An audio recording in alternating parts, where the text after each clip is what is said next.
So, Halima, let's talk about whether or not Putin is implying what we think he is by saying vast arsenal at their disposal.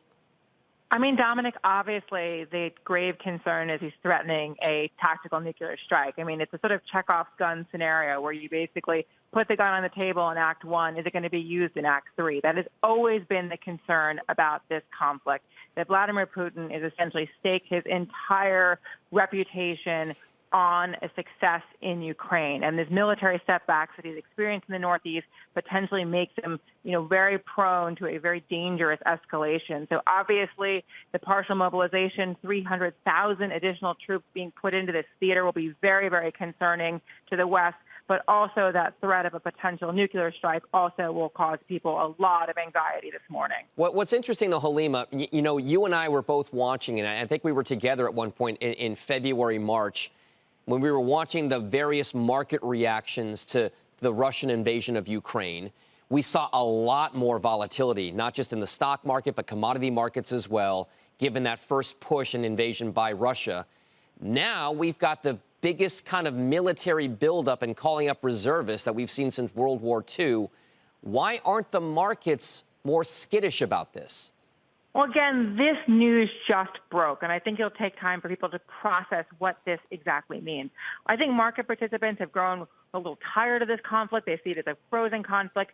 I think a lot of market participants are also thinking about when we can get on the other side of this. But the concern has always been for people who follow Russia very closely is that Putin may have nowhere to go with a military loss in Ukraine. So the prospect of a serious escalation has always been on the table. So again, I think it's going to be very important to watch the reactions that we have from Western leaders who are gathered in New York for the opening of the UN General Assembly. But this is obviously a very, very concerning development. This is a balancing act right now, if you will. I mean, I wouldn't say balancing act. It's a scale, right?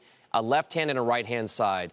And it seems as though the markets and the economy, not here, especially in Europe right now, especially in Europe, are trying to figure out which has the bigger influence, this military geopolitical conflict or this slowing economic narrative building everywhere else. So what wins out, and how do commodity prices respond in the next, say, 6 to 12 months? I mean, Dominic, I see these stories for Europe as essentially the same story. I mean, what is a key driver of the economic slowdown in Europe has been the weaponization of Russia's commodity exports, principally natural gas. I mean, look at the news this morning. Germany is taking basically the full stake in the utility company Uniper. $8 billion are having to lay out to acquire that asset. These European governments are going to be on the hook for massive economic bailouts to prevent consumers from having to feel the full effect of rising utility prices.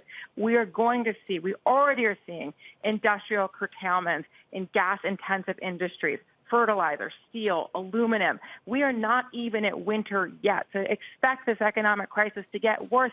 And it is largely driven, in the case of Europe, by this war.